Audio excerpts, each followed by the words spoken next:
Alright folks, and welcome to the channel. And in this video we're going to be mixing some extreme metal, so let's check this out.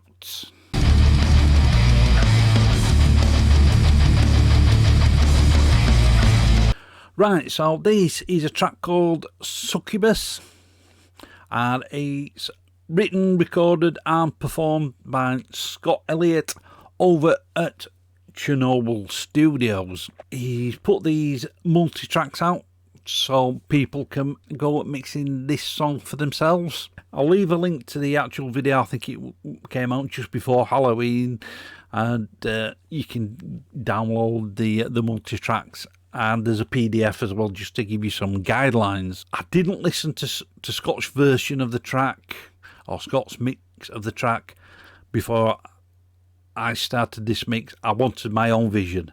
Didn't listen to Scott's track at all. I did watch the video, but obviously I skipped past the track because I wanted my own vision for this. And to me, yeah, it's got that sort of, yeah, it's extreme metal. It's Scott all over this. And yeah, there's some death metal elements. There's some black metal elements to it. Play a little bit of the track and then we'll dive down a little bit more.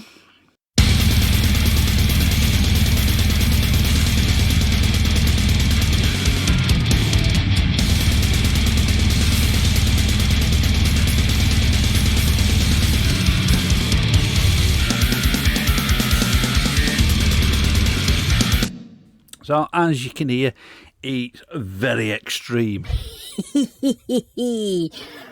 So, the drums were originally done on by Easy Drummer. It's one of the death metal packs.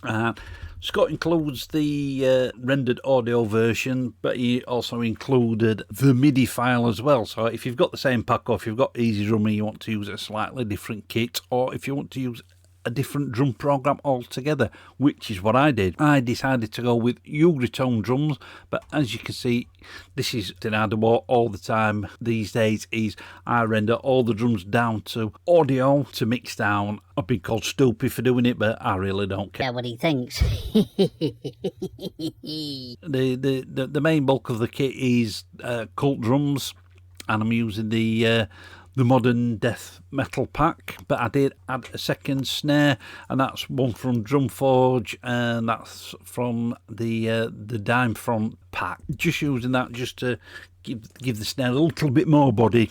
It's something I do a lot, so you usually just add a second snare sample in to get my own sound. And like I say, I rendered all that down to audio. These are all the drum tracks. So we'll start off on kick. So on the kick, I'm using the Shep's Omnichannel. All I've got going off there is a little bit of EQ, just sort of taking a little bit out of the low end at just over 100 hertz, a little bit out the lower mids at 380, and some of the mid-mids, around about 830, just to clean the drums up a little bit. And I'm just using a FET style compressor on there, and it's just giving me 3 to 6 dB of gain reduction. Now when I was playing the song back again, when I sort of coming towards the end of the mix, I was sort of losing the kick drum in certain places, especially on the faster parts. So I just added the this clipper from Joey Sturgis Tones, which added a little bit of saturation in there, and got it on this around about 78-80% mix, and just trim that off a little bit. Now on the main snare, in fact on both snares I'm using basically the same processing, using the SSL E channel from Waves, and all I'm doing on there is you've got a high and a low pass filter in there. Everything below 86 hertz and everything above 12k is taken out, and just notching a bit that mid-range out, that hunky mid-range out for snares, and I'm just adding a slight little bit in there, 1.5 dB at 8k, just to bring a bit of the brightness in there, and then just a little bit of compression in there. Same again, 3 to 6 dB of gain reduction. And then just to help the snares kick through a little bit more, I'm just adding a little bit more attack on the low end and the high end. I've switched the mid-range off altogether, so it's sort of giving it that sort of scooped look, if you will. On the second snare, basically, well, it's exactly the same processing, 88, 90 hertz there, 12k. Just taking this one was a bit more honky at 670 hertz, so we took that one out a little bit. We just gave it a little bit of a boost on the low end and added a little bit of 10k in. Same sort of compression in there, and then just using the same multi-transient for exactly the same thing. Now on the toms, using the Sheps omni-channel across all the toms. I do use this channel streak quite a lot. It's one of my favourite plugins. So on the toms, I'm just adding a bit of saturation, and for this first tom, filtering everything out below 100 hertz and everything above 10k, just to take that bit of, they were sounding a bit plasticky, if you will. So I've just taken that really extreme top end off, and we're just sort of taking some of that mid-range out and just adding a little bit of low end. And same again, just using this FET style compressor. Same again, around about 3 to 6 dB, but it's mainly 3 dB of gain reduction, and that's the same across all of the toms, except the high pass filters slightly different on each one. And then the snares and the toms are going to a reverb, which we'll have a look at a little bit later. And then all the shells are being routed to a drums submix bus, which we'll have a look at in a moment. And on the overheads and cymbals, basically, well, it's the same processing. So I'm using the analoger from P&M just for a bit of tape saturation, just to darken the cymbals up a little bit. And then we're just using the F6 EQ from Waves, just to take a lot of the shells out of the overheads. And very similar processing, except the high pass filters slightly lower down for the ride, and the hi-hats. The room and the trash, I'm sort of doing similar processing on both of these, because I'm using the trash mic as an extra room mic, but we'll have a look at that in a minute. So on both of them, I'm using the analoger again for a bit of tape saturation. On the main rooms, I've got everything filtered out below 120 hertz, and everything above 6.5k, 6.7k, and just got a bit of a low shelf in at 4k, just to tame the cymbal bleed down a little bit. Even they do come through a little bit, but it's just tamed down a little bit. And then after that, we've got some compression. How much compression we've got on the rooms?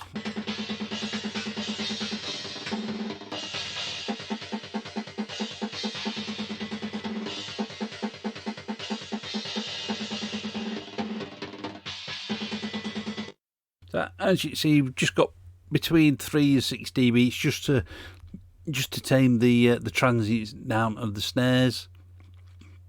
And then after that, I've got the Nembrini analog rack delay in there. Just got this from Bobby Torres. This is for that, what he calls the Steve Albini trick. All it does is just add a 20 millisecond delay to your rooms, and just make sure your kit sound that little bit bigger. I tried it out on this track, I've tried it out on a few tracks, and I do quite like it. I don't use it every time, just when I feel it needs it. And like say on the trash mic, basically the same processing, using the analoger, but I'm using this for a bit more of narrower room sound, if you will. So everything filtered out below 190 hertz and everything above 4k or 4.5k. Got that same compressor in there, and that same. Now the Hell mic is basically, it's a very compressed mic. Sometimes I'll put some EQ on here, but this is quite low down in the mix, so it's not really affecting it that much. And then, like I say, we'll have a look at the drum subbook. So we'll have a look at the drums submix bus. See what processing we've got on there. So first up on the drum submix, we've got the Tuco Summoners. Let's have a look, see how much gain reduction we're getting on there.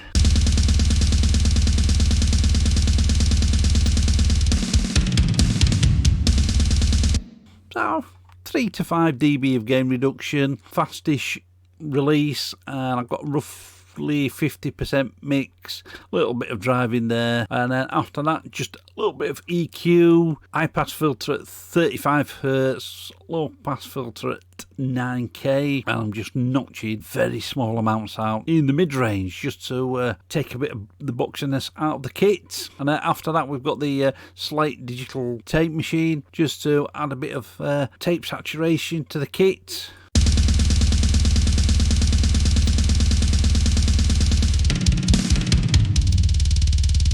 After that, just help the snares cut through a little bit more, and the entire kit itself. I'm just using that same Joey Sturgis clipper again. Now I did forget to mention that the cymbals, they're bust off to a submix as well. And all we've got going on there, we've got an EQ, but it's not doing anything because most of the EQ has been done on the tracks themselves. And then just a little bit of compression just to tame those really hard hits down as well. The drums, I'm sending them off to a drum distortion. On there I've got the head crusher, and then just a little bit of EQ in there. In fact, all I've done in there is it's just a high and a low pass filter, and that sounds a bit like this.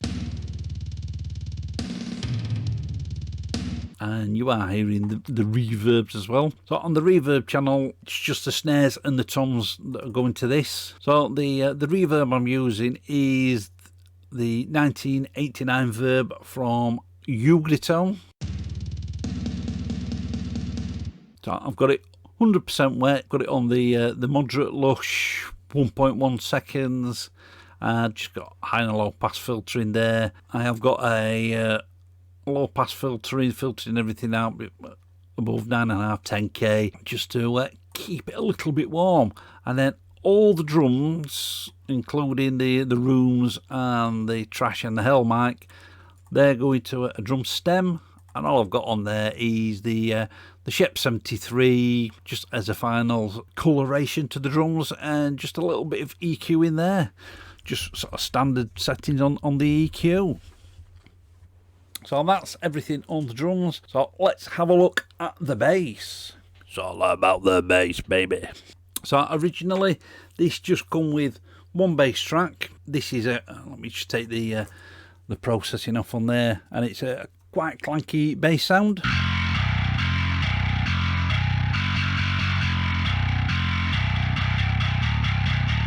Got some EQ on there.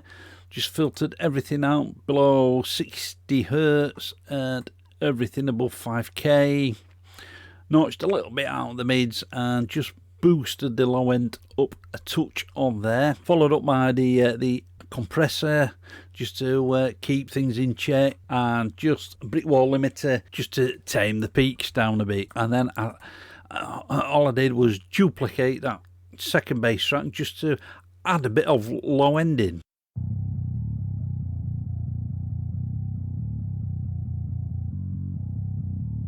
So on this second bass, all I did was just copy the complete track over, and this is just for the low end. So I filtered everything out above 380 and everything out below 82 Hz. With it just being for the low end, I didn't add any other effects like distortion or flange or chorus that I sometimes add, because the actual main bass tone, I got plenty of distortion in there and plenty of mid-range. So I'm just using that same compressor and the same limiter, and those two are being bussed off to a bass submix where I'm just using the Shep's Omni channel again, just a little tiny amount of saturation in there, just filtering everything out below 80 hertz, everything above 5-6k, and just notching some mid-range out. I think I did I notched a bit of low end out as well. It was sounding a little bit muddy, and just a tiny amount of compression, sort of 1 to 3 dB of gain reduction. And then that's going off to a bass stem, and on there we've just got a low shelving at 150 hertz, and just notched a tiny amount at 2.5k. And then after that, I'm just using the Joe Wazerski bass bus glue. Just add a little bit more saturation in there. I do use these every now and again, these bus glues. I may do a video on all of these rather than doing separate ones. Just do one big video on them all. And that's all the processing we've got on the bass. So next we'll have a look at some guitars. So the guitars are cut tracked. Scott used an actual real amp this time instead of using DIs and using amp sims. He used his Engel Ironball SE, and that was going into a log box, but there's no IRs supplied with this, so you're going to have to use your own IRs. So on the main two guitars, which I've got panned 100% left and right, I'm using these two IRs from Bobby Torres. So on the guitar left, I'm using the SM57-2, and on the guitar right, I'm using the SM57-1, just to give the guitars a little bit more width. And those on their own sound like this.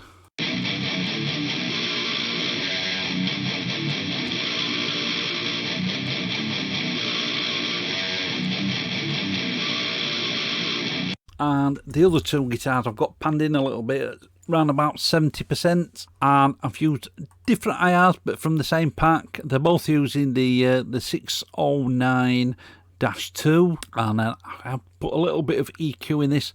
I filtered everything out below 135 hertz and everything out above 5k, and then I've just scooped them out. So these two guitars have got a more scoop sound to them, and they sound like this.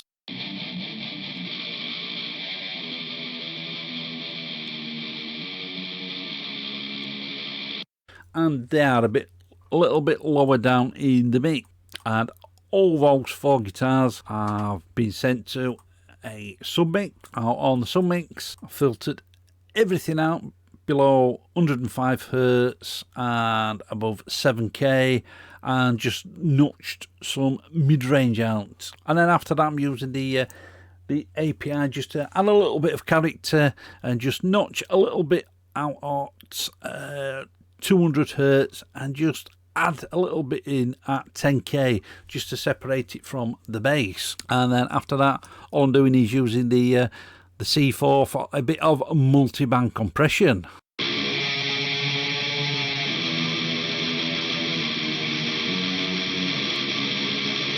We find a chuggy bit.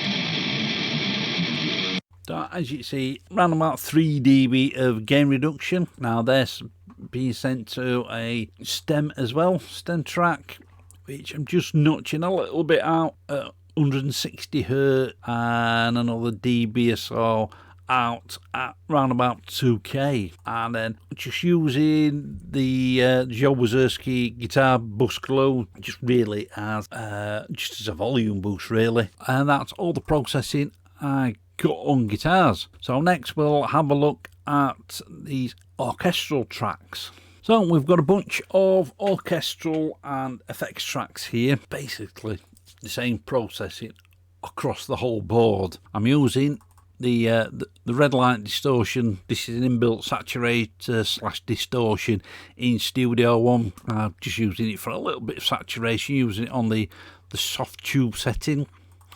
And all I'm doing is just filtering all the low end out on everything. That's all I've done. But I have sent all these tracks off to a second reverb, and I'm using that same reverb, but yeah, it's 100% wet, but left to dry at 0 dB, and just a low pass filter in there, make the reverb sound a bit warmer. And I sent them off to that reverb just to make these orchestral pieces and these effects just sound a bit more atmospheric, if you will, just add a little bit more atmosphere into the track. Now, there's no vocals, so I could have just got shut of those 2 buses, but hey, I left them in. All the effects and the orchestral tracks, they're going directly to the main fader. So on the main fader, we have got the SSL bus compressor. All I'm doing there is just a bit of 2 dB gain reduction in general.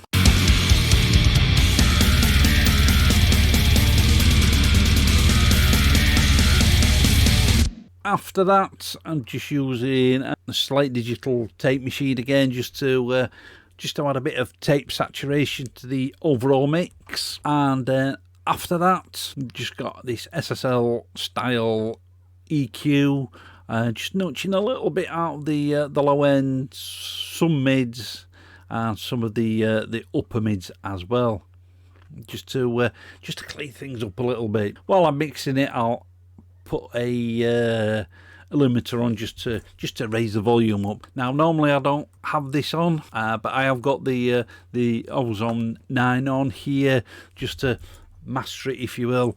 Since I'm not releasing it, it's not my song, I'm not releasing it, so I've just used this in the actual track section itself rather than going to the mastering page. And all I've got on here is just my usual mastering process. So multi-band compression just to give general 1 to 2 dB of gain reduction.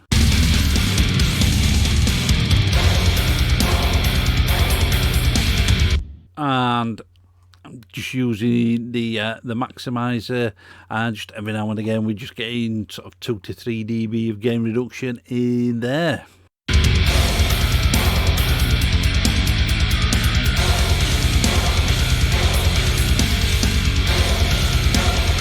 Just to tame the peaks down and just tame the transients down on the snares. We do have some automation on this track, mainly on the kicks and snares. So on the kicks, well, both on the kicks and the snares, it's just some volume automation, and this is one of the reasons why I print my drums down to my MIDI drums down to audio. Just makes it easier for doing automation. And as you can see, let's just make that a little bit bigger. All we're doing is just notching sort of dB and a half to 2 dB on the faster hits. So on the kick,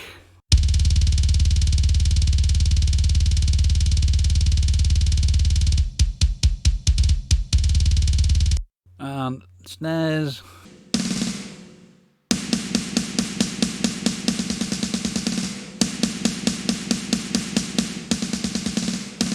so not everything's at the same volume all the way through. Just, if you will, I don't know if you want to call it realism to the drums, but yeah, just gives a little bit extra to the drums, rather, because a real drummer wouldn't play at the same volume all the way through a track.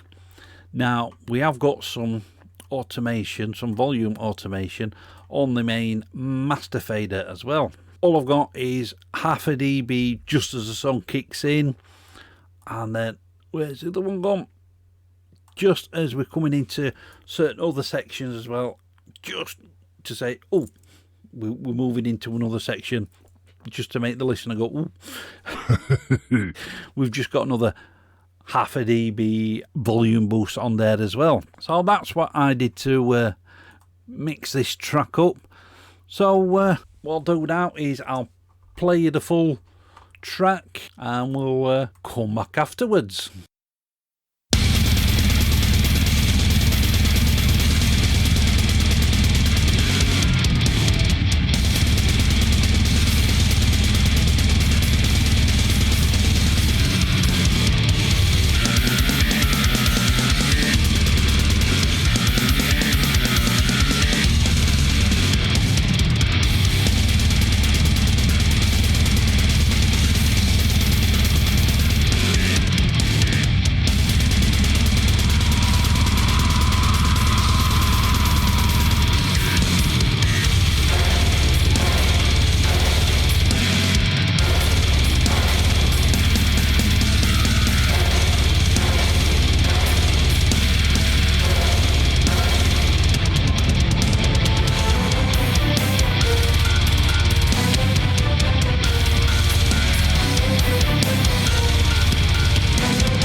So there you go. There's my mix of Succubus by Scott Elliott at Chernobyl Studio. I quite like the mix. I'm quite happy with the vision I came up with before I'd even done a static mix. Before I even start sort of setting the faders for a static mix, I'll have a listen to the song a few times first, just to sort of see where I'm going to go with the mix. And when I was listening to this, to me, I could be totally wrong. Yeah, there's some death metal elements, there's some black metal elements, but got a little bit of a, if you will, a bit of a Morbid Angel vibe to it, especially with a lot of the tremolo picking and alternate picking that Scott was doing in this, and those orchestral parts. If you're into your death metal and you listen to Morbid Angel, you know they do put a few orchestral parts into their music. Yeah, I'm quite happy with this mix. Yeah, that possibly tweak one or two things, but nothing much, nothing major. It would be I would be just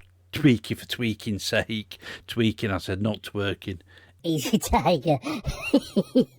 So yeah, let me know what you think about this mix down in the comments, and if you're an artist or a band and you like what I'm doing mix-wise, feel free to get in touch. And if you want me to mix a track or anything up for you, just get in touch and we can go from there. If you want to grab yourself some Evil Wizard merch, there's a link down to the merch store in the description of this video.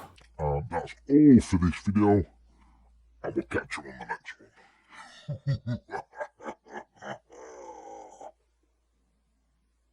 Right folk, I hope you enjoyed that video. You can follow me on social media and you can get my music online, and if you want to support the channel, there's Buy Me a Coffee and PayPal links. They're all down in the description.